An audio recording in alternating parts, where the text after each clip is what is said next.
Hello and welcome. You're watching a brand new edition of Policy Watch, where we analyze some of the biggest economic policy happenings of the past 1 week in India and around the world. I'm Ishan. And first up, our top focus. It's been a spate of negative news this last week on non-performing assets or bad loans of public sector banks. Now, NPAs of public sector banks have gone up over 23% in the last fiscal, prompting the RBI to say it would be especially watchful of bad loans. So here's a report on that. Bad loans. Loans disbursed that go unreturned. It's a malaise that's dogging public sector banks. Directly, bad loans affect the asset quality of banks. In the longer run, they strike at the roots of the economy. Banks do all they can to break out of the problem. They are saddled with NPAs. Their usual recourse is to, engage with the company and see to it that the repayment starts as soon as possible. If that doesn't happen, then obviously the second recourse is that they try to go for a restructuring, debt restructuring. Government data suggests public sector banks have acquired new bad loans of over 50,000 crore rupees in the last fiscal. NPAs of public sector banks have gone up from 216,000 crore to 267,000 crore rupees in 2014-15, crossing 5.43% of total advances of the banks for the first time in the last decade. Restructured assets of banks have also gone up from 7.17% to over 8% during the same period. Worryingly, the top 30 defaulters are corporate firms, accounting for nearly one-third of bad loans. Banking sector regulator Reserve Bank of India has expressed satisfaction on the quality of bank results for the last quarter, but it reiterated that it would keep a watch on NPAs of public sector banks, expressing concern on that front. Krishnanand Tripathi's report for Rajya Sabha Television. And to help us understand, as far as the NPAs are concerned, the banking sector, its overall health, and how does that really correlate to the economy, we are joined by Priya Ranjan Dash, senior journalist, and Renu Kohli, former staff member at RBI and IMF. Thank you very much, both of you, for coming in. I'll start with you, Renu Kohli. In terms of this news over the past 1 week that has happened, and the fact that NPAs are suddenly in focus right now, but this is a problem of the non-performing assets as far as the banking sector is concerned. That has been on for some time, and very little attention has been paid to it, hasn't it? It requires, yes, it is a problem which is not surfaced now, and it has been building up. And the gravity is that even 2 years ago or last year, there were expectations that the slippages or fresh slippages into fresh NPLs would had peaked and they would decline, but they're actually accelerating. And this is a kind of an unprecedented situation. It hasn't happened before. As far as the diagnosis is concerned, it has been on the anvil for some time. It demands a resolution, and simply because from both from a macro perspective and from the perspective of lending and growth financing, because from a macroeconomic perspective, it has financial stability issues. The banks have to be sound and healthy, and if they're weak, then of course there is an aggregation of that creates systemic risks, which is not at all in the interest of macroeconomic stability. And from a point of view of being weak banks, it hinders and weakens their capacity to lend and finance growth. So from both accounts, it is something that ought to have been given policy attention, at least in the last 1 year, very, very focused way, which is to do with a recapitalization of the banks, whether they have to be, how to boost their capital, and from the point of view of resolution of bad loans, whether they should continue to be sitting and piling up on banks' balance sheet, or do the banks need to start afresh? It is not that there have been no initiative. There have been very many initiatives by the regulator, that is the Reserve Bank. In fact, very early on last year, the Reserve Bank did come out with a refinancing new refinancing rule which is popularly called the 525, because a large proportion of the loans happened to be in the infrastructure sector, and where there was a huge asset liability mismatch, right. because typically infrastructure loans have a very long gestation period, whereas banks have a shorter duration of their deposit profile, which is the liability side. So, there is a mismatch between 5 and 20 years, Right. and that's exactly what this rule was designed to do, which is that those help the borrowers tide over a difficult downturn and give them enough time, elongate the maturity of their loans so that, give them more time to realize when the cycle turns up, cash flows and revenue realization comes in, and thereafter there's a feedback effect upon the banks. But somehow there hasn't been enough of addressing or resolution of bad loans under the 525 rule. More recently, in June this year, the Reserve Bank also came out with something called a strategic debt restructuring mechanism, which actually empowers the lenders, which is the banks, to take over the promoters or the shareholders' equity, the debt portion into equity at a discount. They could always do so earlier, but there were SEBI rules which prevented them from taking at a discount. Things are moving in a certain direction now, and things have, the RBI has taken measures, as you very explicitly spelled out over there. But Priyaranjan Das, I mean, I've been talking to you for about a year on this now, and NPAs is something you constantly talk about the fact that not enough attention was being paid to the fact and how that could impact overall economic growth of the country. So in terms of that, what would you say that is enough being done? Is it a priority issue? Of course, the RBI has stepped in, and the measures, as Ms. Renu Kohli mentioned, have been taken up. Yes, I quite agree with Renu Kohli. But you see, essentially, the issue is that there hasn't been a change in the business environment, and the investment cycle hasn't restarted. Although we've had 1 year of expectation that investment cycle should be restarting. Now, one reason why the investment cycle hasn't restarted is, of course, this trouble that the banks are in with their bad loans, and that large infrastructure projects, particularly as Renu Kohli was suggesting, are in trouble. But I believe that there is enough money in the system, so there is no shortage of money for investment. But the investment is not happening because of other reasons, that it is not easy, or the demand conditions in the economy do not look attractive enough for investment cycle to kickstart. Now, that is something that was expected to be addressed policy-wise. Now, that has not happened. So, you do not have a policy environment which would kickstart investment. But in terms of policy, I mean, the government has been doing a lot of initiatives and I'm seeing a lot of stuff, for example, from Make in India to Prime Minister Modi going across the world, asking for investments to, I mean, the fact that there was a slowdown, the government, at least in media-wise, seems to be doing a lot. But is that trickling down or is that not? You see, fundamental problem is with demand. Now, can you imagine, as Renu Kohli was mentioning, that you do not have bias for power in a developing economy, which is, has to be, is perennially power shortage. You do not have people buying power, for instance.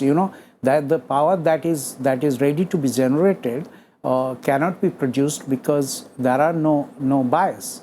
Now that is a situation which sort of shows the demand conditions in the economy. Now, unless you address that, the entire cycle is not going to start. The banking sector is also bears a part of that blame as far as the NPA problem is concerned. It's not just about the overall growth impacting the bank and therefore those assets are turning into non-performing ones. You could say that, but you see, most of the projects, at least as far as the infrastructure was concerned, they were conceived and conceptualized, they were planned, the business plans were made at a time when all stories, including, analysts, observers who are now singing a different tune altogether, all projections said that India's potential growth rate is this much and it will be growing at 8% plus until forever, and it was given like that. A, B, so obviously the demand projections were made at that time, but subject to that. So on both parts of the lenders and all, certainly there was a caution ought to have been exercised on the part of the banks that, look, are these projections over optimistic and should they not be more cautious? Because typically you will find that in such a euphoria or in a boom, you will find overinvestment taking place, which is the case in India. All these overinvestments were planned at that time. And then growth slipped, and the global economy itself slipped into a further from 2012 onwards. If you've seen, global growth has not been above 3%, or it has been in the 3% nearabouts. World trade itself has been even lower, and it's less than half of their long-term trend. So the conditions turned adverse, and therefore these projects are no longer viable. And it's something which can happen. In any interest rates themselves. I was coming to that. Yes, partly responsible. Yeah, there is a coincidence. He's right. It's when you have the next part of the story in a regime of rising interest rates, NPAs are bound to go up. In a regime of falling interest rates, you are that much less likely to have NPAs. What has been happening is in recent times.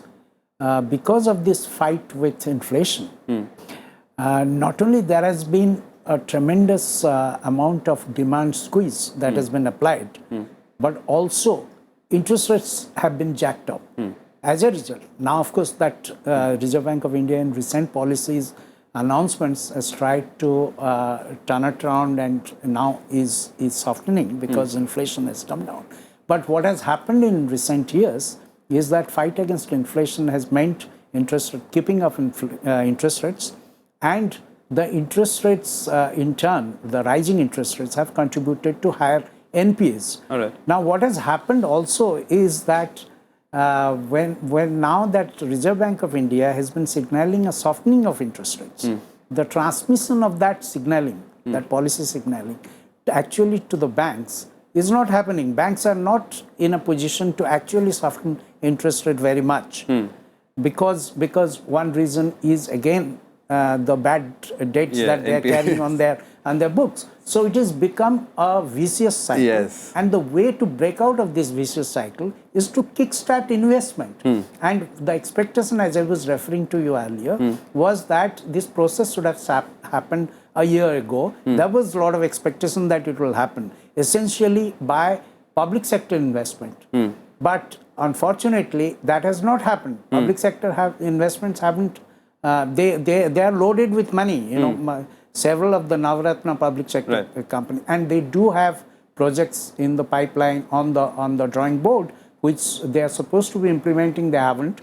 And in terms of government spending itself, there has been cut back. As a result, so we haven't got what we are looking for. All right. So as far as policy on this one is concerned, the government perhaps having to pull up its socks, and also the banking sector itself and having to take a relook at this. We'll have to wrap up this section because we've absolutely run out of time. But Renu Kohli, thank you very much for coming in and sharing your expert perspective with us on this one. Priyaranjan Das, I'll request you to stay on. We'll be discussing another issue. After the break, we'll talk about the stock market crisis that is gripping the world. The Chinese stock markets tanked by over 8% on a Monday of this week. What's the meaning of that? How does that impact our stock markets and the global stock markets? We'll be talking about that on the other side of the break.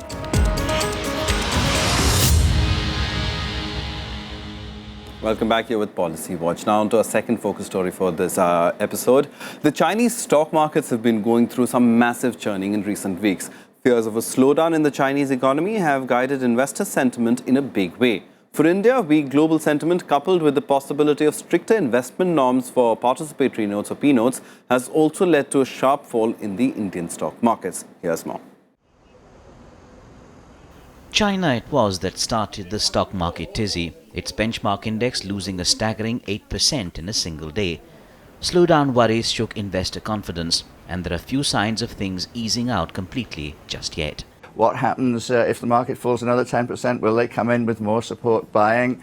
Obviously, there's a lot of distortion now as the official buying is focused on the banks and the large cap SOEs, and smaller companies are showing much more volatile movements and haven't really recovered very much. So market signals are very muddy, and investors will remain nervous. It wasn't long before the tremors reached India. The BSE Sensex lost 2% on Monday on global cues and concerns on strict regulation of investment through participatory or P notes. Observations made by the Supreme Court's panel on restrictions on participatory notes to check black money fueled worries further. The government stepped in to calm concerns. The government would certainly not take any such action in a knee-jerk reaction, particularly one which has any adverse impact on the investment environment. Authorities believe P notes can be misused to bring illicit money into the country, given that they need not be registered. They're popular with foreign funds for just that reason. Indian stocks have stabilized for now on GST reforms hopes, but there is a call for them kicking in soon. Krishnanand Tripaঠি's report for Rajya Sabha Television. And we have with us in the studio senior journalist Priyaranjan Das, and we're also joined by Sunil Kumar Sinha. He is the director at India Ratings and Research. Thank you both of you for coming in to discuss this issue. The Chinese economy is considered one of the economies that the globe looked up to, that the world looked up to. The economy now is going through a bad phase, and that perhaps is being reflected in the kind of the stock market crash that we saw on Monday, Mr. Sunil Sinha. Well, I mean, this is only a reflection of a larger, churning that is happening in the Chinese economy. I mean, let's not forget that one of the major driver of Chinese economy was the global demand. And post 2008 global crisis, things have really not gone back to the level which was there before 2008. So in terms of global demand, which was one of the key driver of Chinese economy, China has been facing, a problem. I mean, although in the last, 5 or 6 years or since global crisis, they have tried to kind of shift the focus on generating or augmenting the slack in the global demand with the domestic demand, but they have only been partially successful. So to that extent, of course, I mean, devoid of any growth driver, a Chinese economy has certainly been facing the heat, and eventually, and now we are realizing that China is no longer able to grow at the double-digit growth that it had been. It will be difficult to be the 7% growth rate yeah. at this. So it is, I mean, year after year, its growth rate is falling. And there have been various kinds of stimulus given by the government to sustain the economy even at that level. So, I mean, all of that is somewhere finding its reflection in the stock market. I mean, not to forget that there is a bubble in the housing market of China that was also being talked about for a long, long time. Global cues that the Chinese economy is sending out, and in terms of how that is shaping the outlook for the global economy, how would you define that? In terms of the Indian economy too, which would outpace, because Chinese growth rates are falling, Indian growth rates, if growth rate accelerate as is expected, then India would be able to take advantage of that. The meltdown of or the slowdown of the Chinese economy has already brought in benefits for the Indian economy in terms of the lower commodity prices, including energy, global energy prices, which are resulting in cost savings for our producers at home. And since we are not a major exporter to the Chinese market, we aren't really going to lose out much. We're insulated from that. In terms of the Chinese slowdown. And what we see in terms of the other international market, export markets, is that our exports also have been falling for the last 7 months. Yes. But the Chinese exports have been falling faster. So what it means essentially is export demand for the Indian economy is bad, and the outlook doesn't look very good in near term. But in a comparative sense, Indian exports would But be, that comparison doesn't help us in the sense that, I mean, we were talking about in the first half of this program that the No, investment cycle is no, not but being actually kickstarted. The key to it, of course, is that see, the driver of the Indian economy, unlike the driver of the Chinese economy, the driver of the Indian economy is the domestic demand. Right. Now, unfortunately, as we were discussing in the previous segment, we are not doing enough to change the demand squeeze that has happened in this economy. If demand conditions are turned around, and if India is able to achieve what it is expected of, then the Chinese slowdown is going to be turned out positive, and it will create a rather conducive atmosphere for India, including in terms of sourcing cheaper imports from out of China, which to my mind will be an advantage. Cheaper imports, not in terms of the consumer goods. I'm talking about in terms of capital goods, Right. such as even power equipment and other such equipment, telecom equipment. And things. All right, Mr. Sinha, we've spoken about the Chinese economy and the impact, as Mr. Dash was describing, on the Indian economy and how that could be beneficial for us. Would you agree with that point of view? And just sticking to the stock markets as of now, in terms of the cues that it sends to the stock markets over here, how do you think the stock markets would react to that? I mean, they've not reacted that positively, given the fact that we also had the P notes issue that drove the markets down. Well, certainly. I mean, you see, Chinese meltdown would have both positive and negative impact on the Indian economy. I mean, in the sense that we already heard the positive side of that, that the commodity prices are down, and the fact is that if we can take advantage of that and convert that into better manufacturing base for ourselves, obviously that is something which is positive.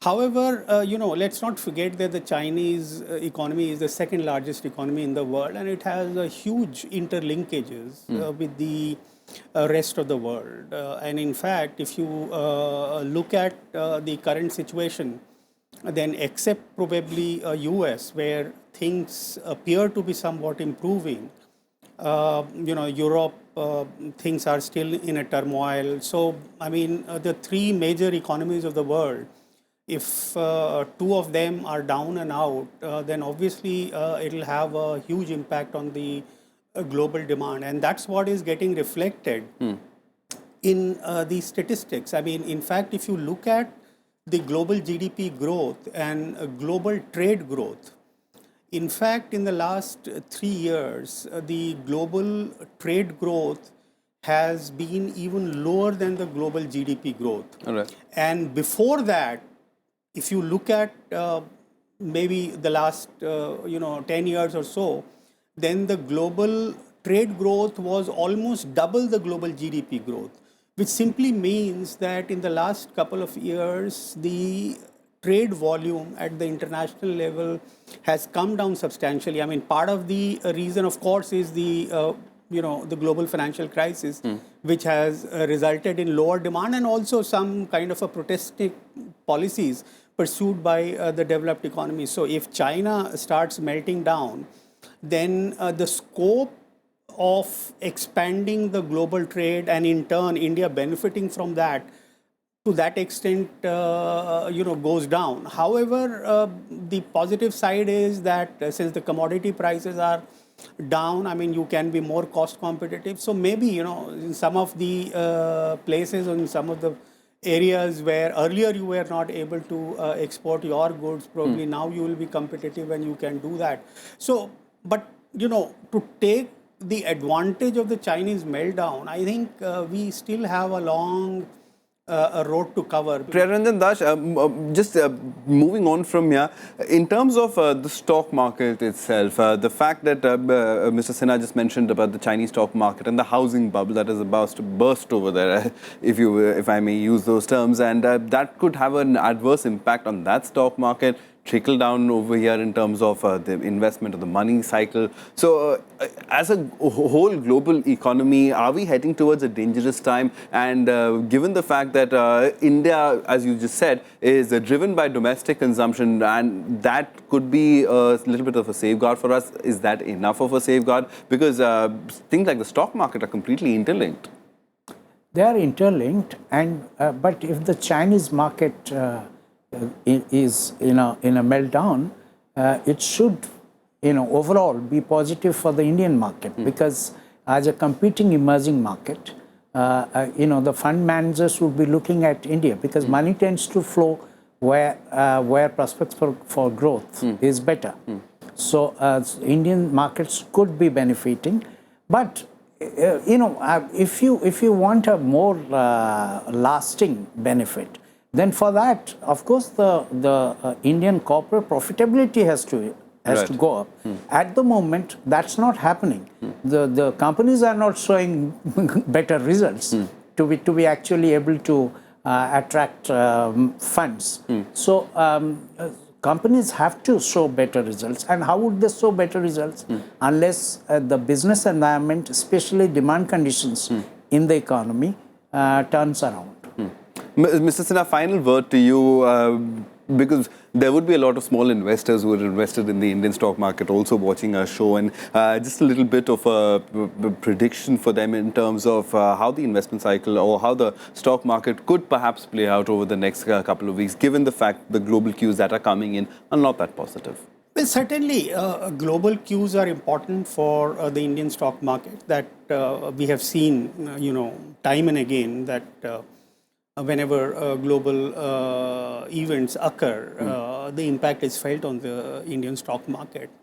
Now, having said that, but also let's not forget that stock market also takes into account how the performance of the corporate sector is.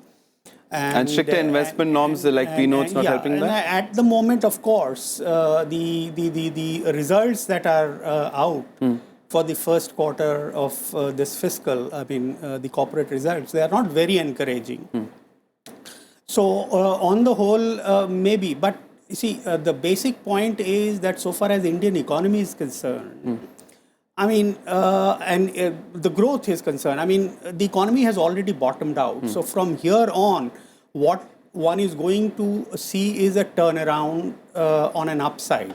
Now, whether that turnaround is of a V shape or a U shape is a point of debate. My own view is that it's unlikely to be V-shaped, and that's what we have been seeing for the last couple of years. Okay.